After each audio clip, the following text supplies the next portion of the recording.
नमस्कार मित्रांनो, आज आपण एक अतिशय मोठी आणि आनंदाची बातमी बघणार आहोत। शेतकरी बांधवांसाठी देशाचे पंतप्रधान नरेंद्र मोदी यांनी शेतकऱ्यांसाठी मोठी घोषणा केली आहे। आता शेतकऱ्यांना तब्बल 10,000 रुपयांची आर्थिक मदत दिली जाणार आहे। काय आहे ही योजना? मित्रांनो, ही मदत प्रामुख्याने शेतकऱ्यांच्या आर्थिक अडचणी दूर करण्यासाठी दिली जात असते।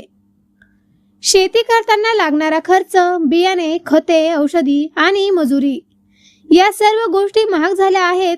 यामुळे अनेक शेतकरी अडचणीत सापडले आहेत।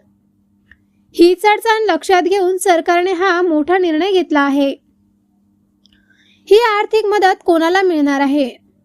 लहान आणि मध्यम शेतकरी, तसेच ज्यांच्याकडे शेतीची नोंद आहे आणि सरकारच्या योजनांमध्ये नोंदणी केलेले शेतकरी। जर तुम्ही आधीपासूनच पीएम किसान योजनेचे लाभार्थी असाल तर तुम्हाला या योजनेचा फायदा मिळण्याची शक्यता जास्त आहे।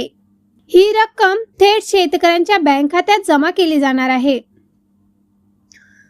म्हणजे कोणत्याही एजंटची गरज नाही, कोणताही फसवणुकीचा धोका नाही। ही मदत कधी मिळणार? सरकारकडून टप्प्याटप्प्याने पैसे वितरित केले जाणार आहेत। पहिला हप्ता लवकरच खात्यामध्ये जमा होण्याची शक्यता आहे।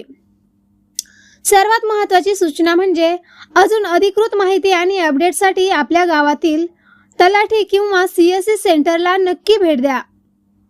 काही वेळा सोशल मीडियावरही चुकीची माहिती पसरते, त्यामुळे खात्रीशीर माहितीच घ्या। शेतकऱ्यांसाठी मोठा दिलासा। 10,000 रुपयांची मदत शेतकऱ्यांसाठी खूप मोठा आधार ठरणार आहे। यामुळे शेतीचा खर्च भागवण्यासाठी आणि कर्जाचा ताण कमी करण्यासाठी मदत होणार आहे। शेतकरी हा देशाचा कणा आहे आणि नरेंद्र मोदी सरकार शेतकऱ्यांसाठी सतत नवीन योजना आणत असतात। जर ही माहिती तुम्हाला उपयोगी वाटली असेल तर व्हिडिओ लाईक करा आणि आपल्या शेतकऱ्यांपर्यंत नक्की पोहोचवा। धन्यवाद।